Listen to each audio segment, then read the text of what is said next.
Hey Ron, I'm going to show you what I did with this hitch here. Got it at a thrift store, got a pretty good deal on it.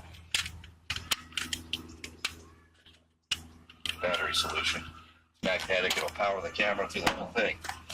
So what I've got here is a bike rack, and there's a part that comes up here, and I can actually put the whole rig up higher.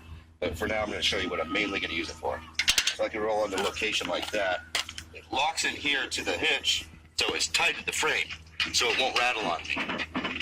And then I put a foam pad here to absorb any additional shock from hitting stuff, pops and whatever. So it'll absorb there.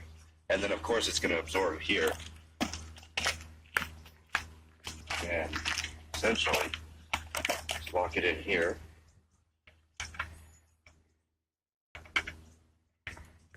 In minutes. Within minutes, it's ready to go. And here's my power, which will come down through here. And then I have, and this will power this camera the whole day. And fire it up.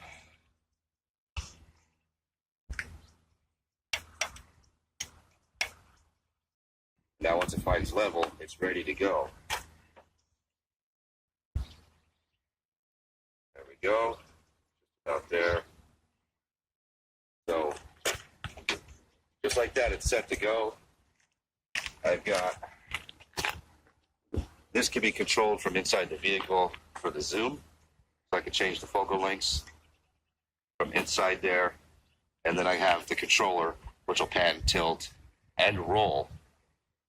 And I got a couple shots that I shot earlier that I'll tie onto this. So that's basically the whole rig. And then it runs HDMI through the bed of the truck, through the window, to a monitor that's on the front glass there, so you can see what you're doing. So that's the setup, and I think it's better than using magnets or suction cups. I feel like that's going to do a lot more for me. That's it.